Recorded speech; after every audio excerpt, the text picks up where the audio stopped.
Bueno, arratsaldeon guztioi, arratsaldeon gaur publikoari ere, eta hasiera emango diogu irailaren 30ko udalbatzari, osoko bilkurari, eta hasteko bi akta dauzkagun hartzeko, alde batetik 2025ko uztailaren 15ean ohiko bilkurari dagokion akta, ontzat ematea, eta ezakita akta honen inguruan zerbait daukagun esateko. Ados, onartuta geratzen da, eta bestea da 2025ko irailaren 11ko ezohiko bilkurari dagokion akta honen inguruan zerbait esateko. Ados, horrela baldin bada, 3. puntuari helduko diogu eta idazkariari emango diot hitza. 2025ko irailaren 11ko datarekin Errenteriako udaleko osoko bilkurak Alazne Korta Zulaiko udal ordezkariak aurkeztutako borondatezko ukoaren berri izan zuen. Egun horretan bertan udalak hauteskunde batzorde zentralari eskatu zion Idoia Pikabe Almandoz anderearen kredentzialak bidaltzeko. EH Bildu alderdia 2023ko maiatzaren 28an egindako udal hauteskundeetan aurkeztutako hautagaien zerrendan hurrengoa baitzen. Hauteskunde batzorde zentralak kredentziala bidali du eta era berean bateraezintasun arrazoiei eta ondasun eta jardueren aitorpenari buruzko adierazpena egin du. Beraz, eta legezko prozedura betez, zinegotzi kargua formalizatzeko apirilaren 5ko 707/1979 errege dekretuko lehenengo artikuluan ezarritako nahitaezko formula irakurriko dizu jarraian. Hitz ematen alduzu orez eta kontzientzia Errenteriako udaleko zinegotzi karguak dakartzan bete beharrak zintzo beteko dituzula erregearekiko leialtasunez eta konstituzioa eta Euskadiko autonomia estatuko oinarrizko arau gisa errespetatuta eta beteko dituzula? Bai, hitz ematen dut legeak hala aginduta. Beraz, zinegotzi kargu hartzearen formalizazioa ja emango litzateke eta beste puntura jungo gineke. 2025ko irailaren 11ko datarekin Errenteriako udaleko osoko bilkurak Aitor Zorzano Morrondo udal ordezkariak aurkeztutako borondatezko ukoaren berri izan zuen. Egun horretan bertan, udalak hauteskunde batzorde zentralari eskatu zion Aroa Zabalazia anderearen kredentzialak bidaltzeko. EH Bildu alderdiak maiatzaren 28an egindako udal hauteskundeetan aurkeztutako hautagaien zerrendan hurrengoa baitzen. Hauteskunde batzorde zentralak kredentziala bidali du eta era berean bateraezintasun arrazoiei eta ondasun eta jardueren aitorpenari buruzko adierazpena egin du. Beraz, kargua formalizatzeko formula bera irakurriko dizut. Hitzen ematen alduzu orez eta kontzientzia Errenteriako udaleko zinegotzi kargua dakartzan bete beharrak zintzo beteko dituzula erregearekiko leialtasunez eta konstituzioa eta Euskadiko autonomia estatuko oinarrizko arau gisa errespetatuta eta beteko dituzula? Bai, hitza ematen dut legeak hala aginduta. Beraz, bi zinegotziek kargua hartuko lukete eta osoko bilkurarekin jarraituko dugu. Nire aldetik ongi etorria ematea, bai Idoiari eta bai Naroari, ongi etorria korporazio honetara, eta eskerrik asko ardura publiko hartzeko konpromisoarengatik. Eta jarraian 5. puntura goaz, hainbat ebazpenen berri emateko puntua, alkatetzarenak eta zinegotzi ordezkarienak, 1911 zenbakitik, 2286 zenbakira biak barne, eta tokiko gobernu batzordearenak, uste dut okerazpaldimanago zuzenketaren bat ere izan dela, azken unean, Ainhoa? Bale. Ados. Honen inguruan, kitxo ez da, 6. puntura goaz honekin, 6. puntua litzateke 2025-2314 dekretuaren berri ematea, Aitor Zorzano Morrondo zinegotziaren arduraldi aldaketari lotuta dagoena. Honen inguruan zerbait esateko. 7. puntua 2025-2323 dekretuaren berri ematea da, Elixabete Murua Mindegia zinegotziaren arduraldi aldaketarekin lotuta. Honen inguruan. Ados. 8. puntua beste dekretu baten berri ematea da, kasu honetan 2025/2508 Iñaki Geralt Koira zinegotziaren arduraldi aldaketari lotutakoa. Honen inguruan. Ados, honekin 9. puntura goaz, eta 9. puntua proposamena da, kasu honetan, altzateko PUR 3/7 eta 3/8 partzelaren xehetasun azterlanaren behin betiko onarpena. Izenpetzen du hirigintzako zinegotzi delegatuak. Onartzeko eskumena duen organoa udalbatzarra aurretik lurralde batzordearen diktamenarekin.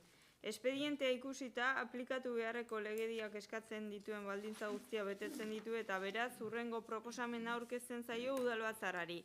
Lehenengoa, 16 altzate eremuko PUR 3/7 eta 3/8 lurzatien xehetasun azterlana Britak Proiektu SLek sustatua behin betiko onestea.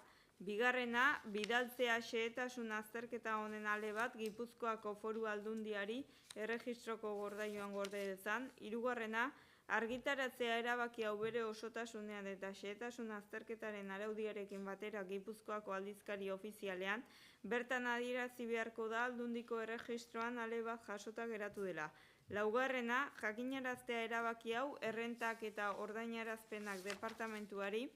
Bosgarrena, jakinaraztea erabaki hau Gipuzkoako Foru Aldundiko tokiko zerga zerbitzuko katastroko atalera. Eta seigarrena, erabaki hau udalaren web orrian argitaratzea.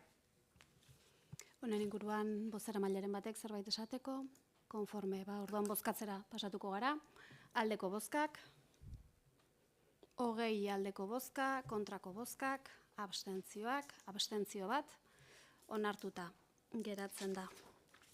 Honekin 10. puntura goaz, hau ere proposamena da, Errenteriako hiri-garraio zerbitzu publikoaren kontratu aldaketa.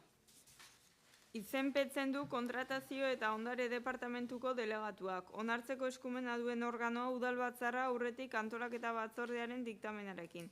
Espedientea ikusita aplikatu beharreko legedian eskatutako baldintza guztia betetzen ditu eta beraz hurrengo erabaki proposamena aurkezten zaio udalbatzarrari.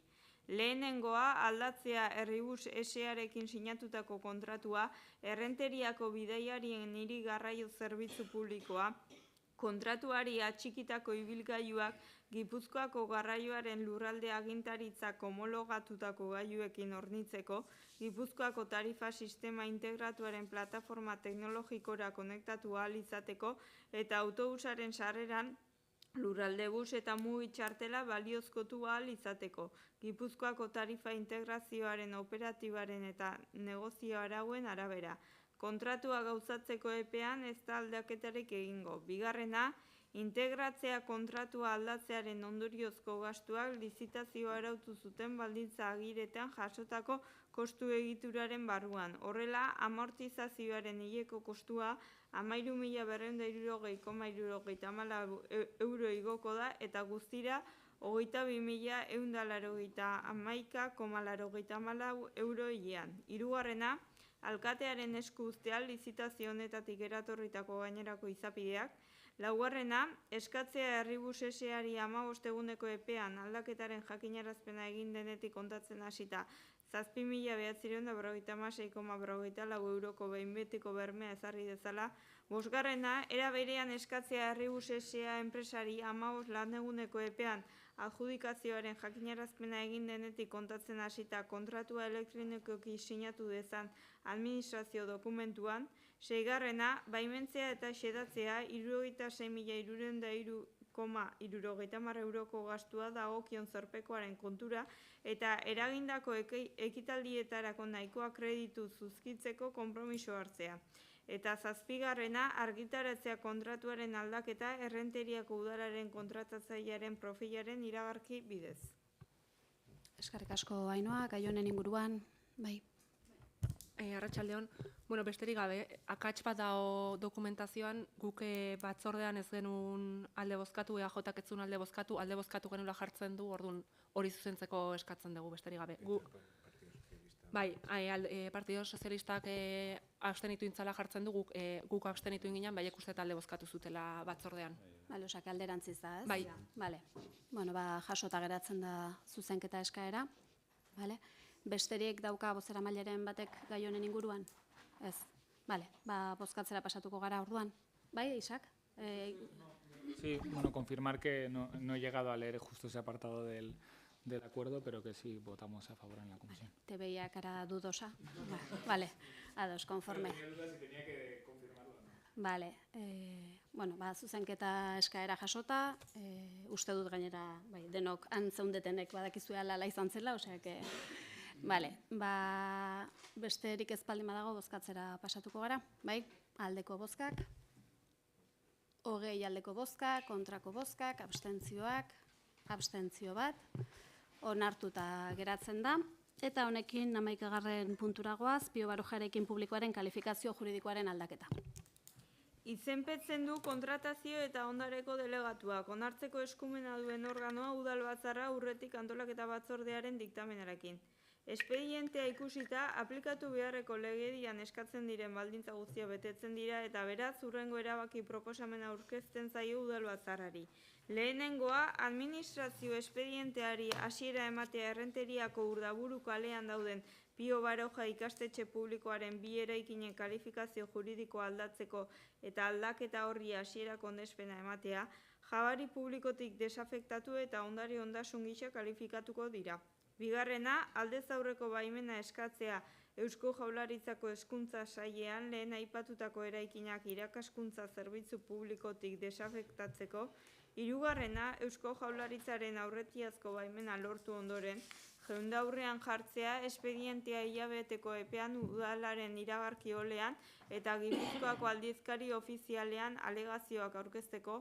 Laugarrena, jendaurreko epean erreklamaziorik aurkezten ez bada eraikin horien kalifikazio juridikoaren aldaketa behin betiko onetsitza joko da.